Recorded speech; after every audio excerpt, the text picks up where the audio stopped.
Go to TAPgiles.com to learn Dreams, engage my services, and support the channel. Dreams makes some things really easy, like running around in a 3D space with a character. It also has settings on objects and characters, such as making a character move in 2D. And now when I run around, I'm on a 2D plane. I can't move back and forward in the scene. And it will stick to whatever layer I started on. So if I move the character back a bit, I should be able to go down those steps. Go up the hill, and go down the steps. This barrel though doesn't really care about being on a 2D plane, so it rolls forwards and out of view. We can add some logic to this to drag it to a particular plane, the same one the character's on. So we'll use a chip here, and hold L1 while placing it to surface snap it to the object. And that will affect this object, and gadgets inside the chip will affect the object too. So we'll get a follower and put it in here. This will drag the object towards a tag. This is a tag object, and it will be dragged towards that tag. You can find out more about all these methods with other videos I've made. And if we tweak it and give it more strength, it'll even float up into the air. But we want to just drag it forwards and backwards. We don't really care about moving up and down. If we move the tag back, the follower will pull it back okay, but also up into the air still. So if we go into the strength and damping tab, we don't really care about the y-axis, so we can turn that down.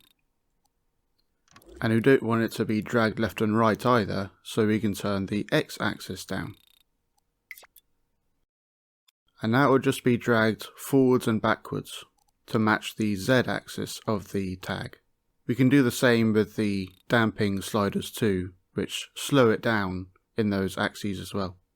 So now we can move this tag to where we want the object to be in line with. So if we move it next to our character, for example, now it will stay in line with where the character started, just like that 2D movement setting we used on the character. We can still roll it around, but it will stay on that 2D plane with our character. But it actually has a maximum distance setting for how close a tag needs to be to detect it. I can turn it down so we can see the visualization of that range. So now it doesn't really know about this tag at all, and it doesn't know what position to follow to. So if we move our barrel forwards a bit, it won't be dragged back to the correct plane we had before, because it can't find that tag. And if we increase the size to find the tag again, it will be dragged back as normal.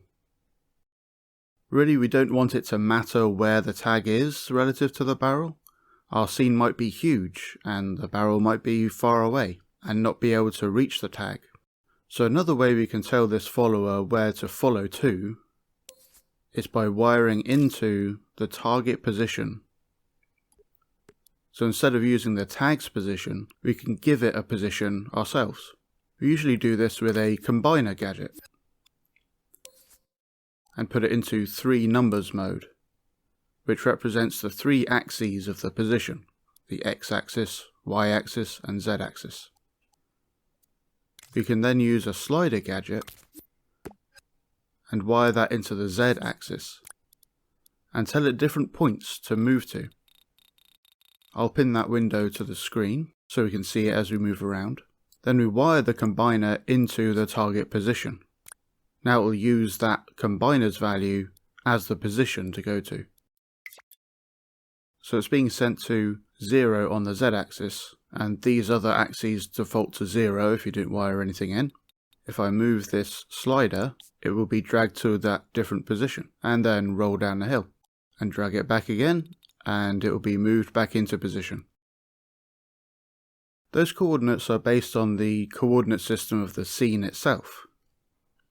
You can get an idea of how that works by going to Guides and turn on floor.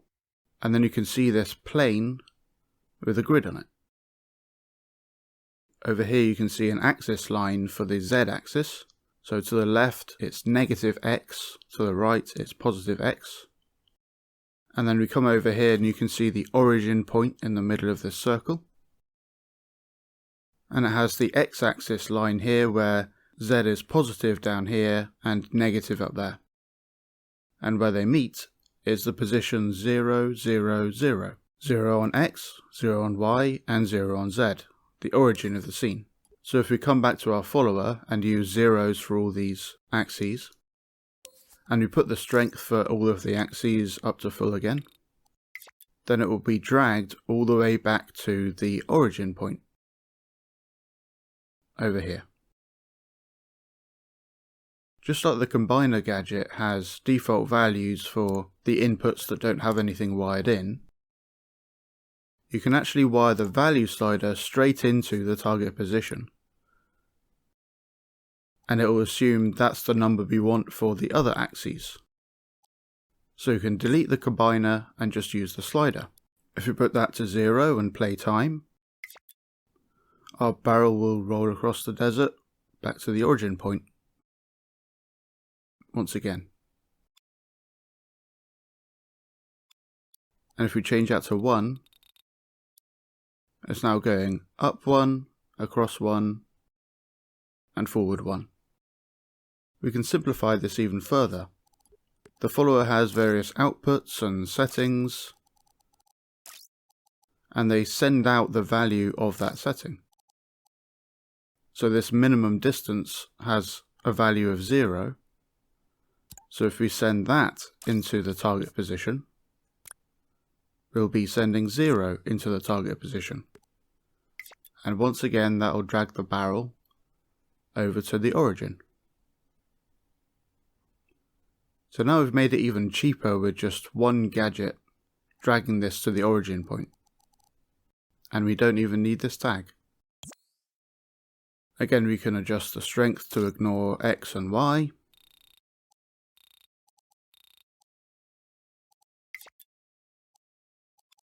And now it's being dragged to the origin point, but only caring about the Z axis, forward and backwards. So it stays on this plane. We can turn up the speed, max it out, and that will snap to that plane real fast. If you want to have this start in the right position, you can play time and pause, and tap it with R2 to set the initial position of that object. So when you rewind and play, it will just start in the right position. And now when we run into it with our character, it stays on that plane. I'll just put our character here so it starts near these barrels, and they will fall over as we jump through them. But they're not really caring about the 2D plane. Now this is a group of barrels, but we want each of them individually to move to the 2D plane.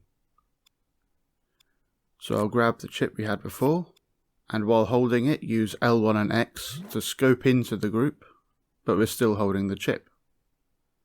Then we can surface snap it to the barrel, and copy and surface snap onto the other barrels as well. And scope out again, and now if we jump through them, they'll stay on that plane. Thanks for watching. I hope you learned something interesting. Go to patreon.com/TAPgiles to learn something new every day.